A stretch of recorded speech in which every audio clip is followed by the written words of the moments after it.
આમ આદમી પાર્ટીની આજની આ પ્રેસ કોન્ફરન્સમાં આપ સૌનું હાર્દિક સ્વાગત છે। અમારા માટે, આપણા સૌના માટે ખૂબ ખુશીનો પ્રસંગ એ છે કે ખેડૂતો માટે પડદાના મુદ્દે સરકાર સામે મજબૂત લડત આપીને 108 દિવસથી વધારે ખેડૂતો માટે જેલમાં ગુજાર્યા પછી આપણા ખેડૂત નેતા માનનીય રાજુભાઈ કરપડા જામીન મુક્ત થઈ અને આપણી સૌની વચ્ચે આજે હાજર છે। આ આખા આંદોલન દરમિયાન, જેલવાસ દરમિયાન જે કંઈ એમના અનુભવો છે અને ખેડૂતો માટે શું શું થઈ શકે એવું હજી છે એની વાત રાજુભાઈ કરપડા કરશે। તો આપણે સૌ રાજુભાઈ કરપડાની વાત સાંભળીશું। આજની આ પ્રેસ વાર્તામાં તમામ પત્રકાર મિત્રોનું હૃદયથી સ્વાગત છે।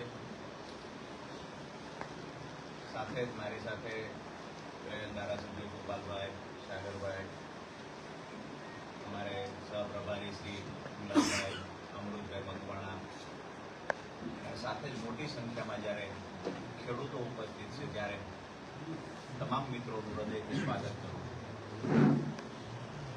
આમ તો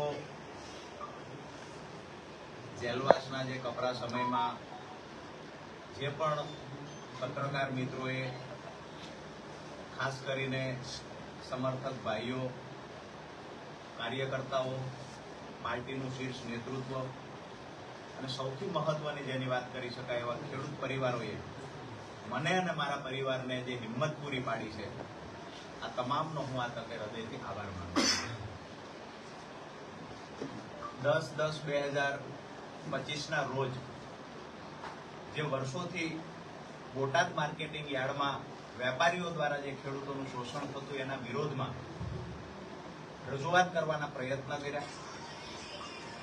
હજારોની સંખ્યામાં ખેડૂતો ઉપસ્થિત રહ્યા।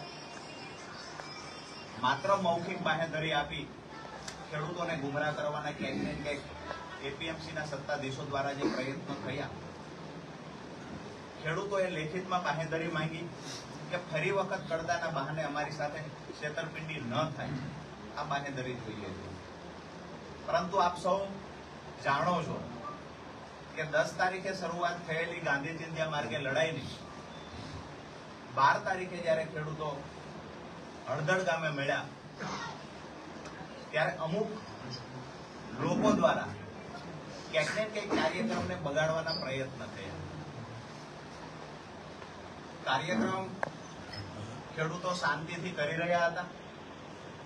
જેને પણ દોડવાના પ્રયત્ન કર્યા હોય, જેને પણ અમારી હિંમત તોડવાના પ્રયત્ન કર્યા હોય, એમને કહીએ છીએ કે 108 દિવસ કરતા વધારે સમય જેલમાં રહ્યા પછી પણ છેલ્લા 8 વર્ષથી જે ખેડૂતો માટેની અમારી લડાઈ ચાલે છે, આ લડાઈને અમે આગળ ધપાવીશું। ખેડૂતોના પાક નુકસાનના વળતરની વાત હોય, અતિવૃષ્ટિ અનાવૃષ્ટિના સમયે ખેડૂતોનું વળતર ચૂકવવાની વાત હોય, હાઈ ટેન્શન લાઇનનો પ્રશ્ન હોય, જમીન સંપાદનનો પ્રશ્ન હોય, સિંચાઈના પાણીનો પ્રશ્ન હોય, જ્યારે પણ ખેડૂતોએ અવાજ કર્યો છે અને મદદ માંગી છે ત્યારે અમે ખેડૂતોની સાથે ખંભે ખંભો આપીને ઉભા રહ્યા છીએ।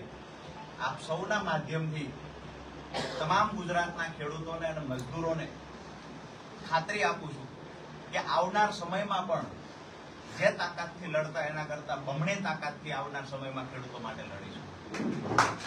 મહત્વની વાત એ છે કે જે જેલવાસનો સમય 108 દિવસ કરતા વધારે રહ્યો, તો આ સમયગાળા દરમિયાન આવનાર સમયમાં ખેડૂતોની સુખાકારી માટે શું કરી શકાય, શું રોડમેપ બનાવી શકાય, આ વિચારવાનો સમય મળ્યો છે અને જે સમય મળ્યો તો એનો સદુપયોગ આવનાર સમયમાં જોવા મળશે। આપ સૌનો ખૂબ ખૂબ આભાર।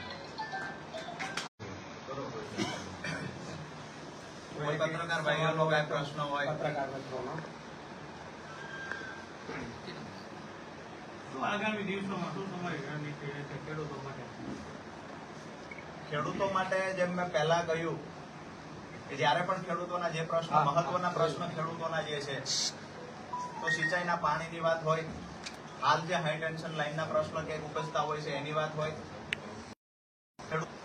ભૂતકાળમાં પણ છેલ્લા 8 વર્ષથી ખેડૂતો માટે જ્યારે જરૂર પડે છે ત્યારે લડ્યા છીએ, બોલ્યા છીએ અને હું હર હંમેશ કહેતો આવ્યો છું કે ખેડૂત છે મારો પરિવાર છે અને પરિવારને બચાવવા માટે લડવું એ મારું કર્મ છે. હું મારું કર્મ જ્યાં સુધી જીવીશ ત્યાં સુધી કરતો રહીશ. અત્યારે એક ખેડૂતોની જે ખેતીલાયક જમીન છે એ ક્યાંક ને ક્યાંક આ એનર્જી પાવર વાળા અને બીજી કંપનીઓ દ્વારા તેને હડપવાની કોશિશ ગુજરાતમાં થઈ રહી છે. એમાં સુરેન્દ્રનગર જિલ્લામાં પણ હવે લોકો ધીમે ધીમે પગ પેસારો કરી રહ્યા છે. તો આગામી દિવસોમાં એ માટે આમ આદમી પાર્ટી દ્વારા ખેડૂતોના હિત માટે શું કાર્ય કરવામાં આવશે? હાલ પોણા 4 મહિના જેટલો સમય થયો જે હું જેલમાં છું. ગઈકાલે મોડી રાત્રે હું બહાર આવ્યો છું. આપે જે વાત કરી કે ક્યાંક ને ક્યાંક કંપનીઓ દ્વારા ખેડૂતોને દબાવવાના પ્રયત્ન થઈ રહ્યા છે, એની જમીન હડપવાના પ્રયત્ન કર્યા છે. હું આવનાર સમયમાં તમામ બાબતે અભ્યાસ કરીશ અને ભૂતકાળમાં કચ્છ સુધી અને જુનાગઢ સુધી ખેડૂતો માટે લડવા ગયા છે, તો સુરેન્દ્રનગરમાં તો લડશું એની ખાતરી આપીએ છીએ.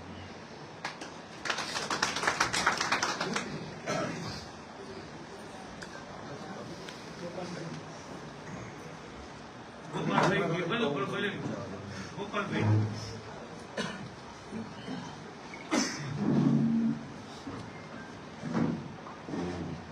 આજે સુરેન્દ્રનગર સર્કિટ હાઉસ ખાતે ઉપસ્થિત સૌ મીડિયા મિત્રોનું સ્વાગત. આજે ગુજરાતભરના ખેડૂતોને એક હિંમત પૂરી પાડનાર, ખેડૂતોને એક ટેકો પૂરો પાડનાર અને ખેડૂતો વતી સતત લડી રહેલા અમારા લડાયક યોદ્ધા ભાઈ શ્રી રાજુભાઈ કરપડા પોણા 4 મહિના જેટલા લાંબા સમયના જેલવાસ પછી આપણા સૌની વચ્ચે આવ્યા છે. એ બદલ હું એમનું સ્વાગત કરું છું, એમને આવકારું છું. આમ તો જેલમાં જવું એ સમાજમાં સારી બાબત નથી ગણાતી, પરંતુ કોઈ બીજાના માટે સંઘર્ષ કરતા કરતા, બીજાના હક માટે, બીજાને ન્યાય અપાવવા માટે થઈ અને જેલમાં જાય તો સમાજ એ માણસને બિરદાવે છે, સમાજ એ માણસનું સ્વાગત કરે છે અને સમાજ એ માણસને હંમેશા આગળ લઈ જવા માટે મદદ કરે છે.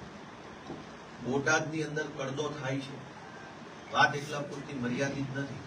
રાજુભાઈએ જેમ જણાવ્યું એમ કે ક્યાંક હાઈ ટેન્શન લાઈનોના નામે ખેડૂતો સાથે અન્યાય થાય છે, ક્યાંક ટેકાના ભાવે જણસની ખરીદી થાય છે, એમાં કટકી થાય છે, ક્યાંક ટાઉન પ્લાનિંગના નામે ખેડૂતોની જમીન પડાવી લેવામાં આવે છે, ક્યાંક સંપાદનના નામે હાઈવેના પ્રોજેક્ટમાં ખેડૂતોની જમીન પચાવી પાડવામાં આવે છે, જમીન માપણીના નામે ખેડૂતો સાથે અન્યાય થઈ રહ્યો છે. તો અલગ અલગ અનેક મુદ્દાઓમાં ખેડૂતોને નિરંતર અન્યાય થઈ રહ્યો છે. પણ આજ દિવસ સુધી ગુજરાતમાં ખેડૂતોના મુદ્દા ઉપર આક્રમકતાથી અને પૂરી નિષ્ઠાથી લડે એવા આગેવાન ખેડૂતો પાસે ન હતા. પણ જ્યારથી રાજુભાઈ કરપડાએ ખેડૂતોની લડાઈ લડવાનું નેતૃત્વ ઉપાડ્યું છે અને એમની સાથે ખભે ખભો મિલાવી ભાઈ શ્રી પ્રવીણભાઈ રામ, રમેશભાઈ મેર, મહેશભાઈ કોટડિયા જેવા અનેક સામાન્ય ખેડૂત પરિવારમાંથી આવતા વ્યક્તિઓએ ટીમ બનાવી અને ટીમના સ્વરૂપમાં ખેડૂતો વતી લડવાનું ચાલુ કર્યું. ત્યારથી ગુજરાતભરના ખેડૂતોને એક નવી આશા જન્મી, ભરોસો જન્મ્યો અને ખેડૂતો ખૂબ મોટી સંખ્યામાં રાજુભાઈ કરપડા, પ્રવીણભાઈ રામ અને આમ આદમી પાર્ટી સાથે જોડાવા લાગ્યા અને એનાથી ભાજપના પેટમાં તેલ રેડાયું.